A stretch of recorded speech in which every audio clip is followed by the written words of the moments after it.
Hi, welcome to Snag. This is part of the new list that I'm putting on YouTube, and it's basically I'm going to do all the local venues around me, show what's good, what's not. And today we've come out to Blue Anchor. Figured I'd start here because it's good for pretty much everyone. The parking's free here. It's good for if you've got like mobility issues at all. It's a very short walk from the car, as in like 10 steps away. Sometimes you can park right next to the curb as well, depending. There's plenty of parking down here. Like I say, it's free, and you're fishing from a wall, so you're always safe.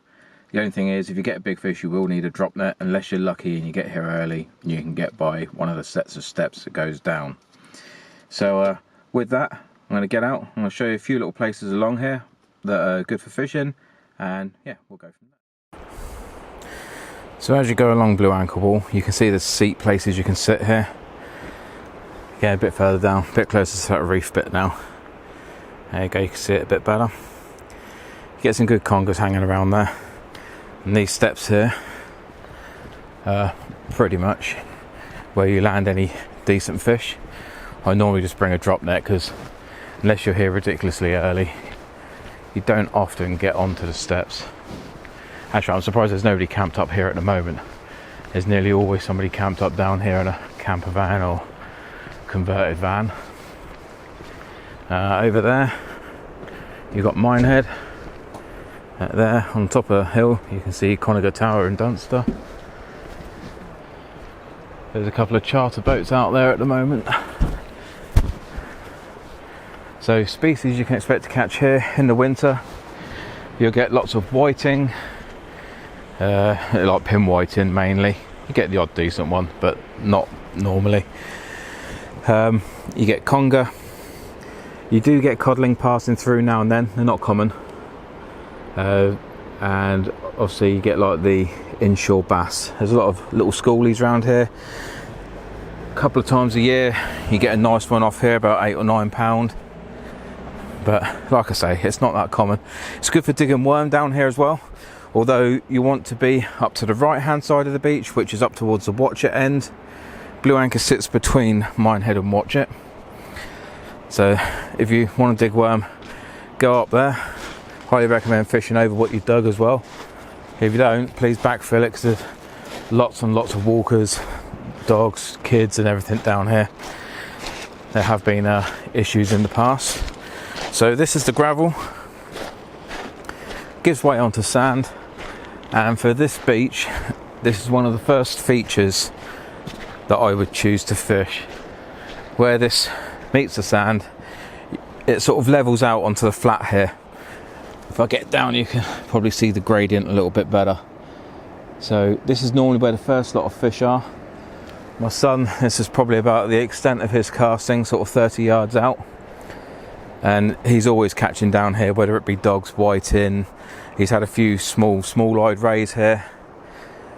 Out further is where you get the larger rays. They come out sometimes double figures, but quite a few between the £7 and £9 mark. I had a blonde ray the other week, which I haven't seen for a long time here. It was only £5.5, but it was a nice surprise catch. So we'll just head on out here.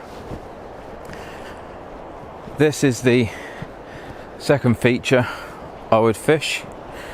This compacted sand, it just slopes down a little bit more here. Again, I'll duck down a minute, show you the gradient. And it gives way onto all the clay banks. Out here, you can crumb a cropper. Like I say, that tide's steaming in now. So there's like a little sort of ridge here. A few anglers I know, they got a little mark on their line and everything when they cast out. When it gets to this sort of distance, which is about 120 yards. Don't know whether it shows the distance true on the camera, but it's about 120 yards here. They've got a mark on their line and then they thumb it and it lands up here. Here in all these riffles you can pick up some really good fish. It seems to hold the fish here. So I like to cast onto the edge of this. On the flat side you tend to end up with all the small-eyed. I've seen people here with like 2-3 small-eyes on the deck at the same time. They travel around in packs. So if you've got a baited rig ready, as soon as you get one in, cob it straight back out. We'll just walk down towards this little bit of reef.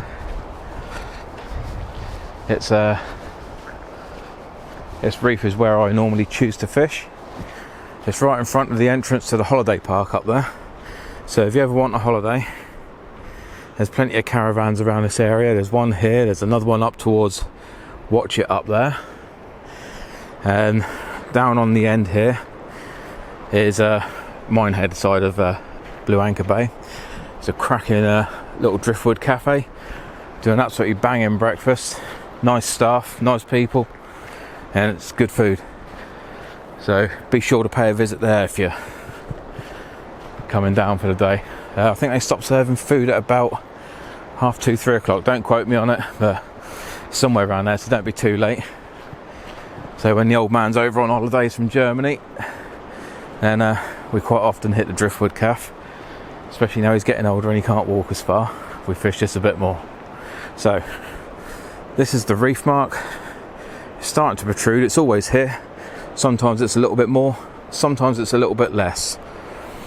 I don't generally use a rotten bottom here. It normally comes up quick enough and it never stays snagged if it does.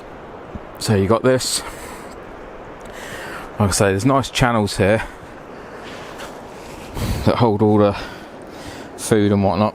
I find that this mainly produces on the ebb. Occasionally things will change and you'll get it on the flood, but generally speaking it's over slack and on the ebb, or at least for the last couple of years anyway. About 5 to 7 years ago it always used to be on the flood. These days it's all on the ebb. So a lot of people pack up at high tide and leave, and they've left far too early. But hey ho. So yeah, good bait holding area. Further down to the Minehead end, you've got an old sewage water tower down there, which is another mark that we all fish. You're heading towards Dunster there, and I'm not going to walk all the way down there. That'll take too long. But again, from the edge of this reef you've got that ridge line running along the beach, and it turns into a bit of mixed ground as well, bit of weed. There's always congers patrolling along here. I don't think I've had one sort of under £4 here really. They're all alright little straps, but they do go up big as well, get them up to well in double figures. A friend had one at £21 here. My father had one at 16. I've had them up to 12. I can't remember what the heaviest one here was. It was either 16.8 or 17.2. Can't remember now, but yeah. So it goes along there. So this is Blue Anchor. I say it's a great venue. It's just getting to learn it a little bit. It can turn on and sometimes it turns off, like all beaches I guess, but you'll be zero or hero I find here. It's never one or the other. You know, you don't get the odd bite and that. It's either a good night or a bad night. So this is Blue Anchor. Hope it helps. If you want to see more Bristol Channel marks, please drop a like on it or a comment, and subscribe, and that'll let me know that you want these. Alternatively, if you want the big bait sessions that I've just started doing, where I had a bass the other day of like £5.2 I think it was in the end, then drop a like and that on that one instead. And there's other sessions in there. There's sessions with my son, Dad versus Danny. He quite often likes whipping my butt.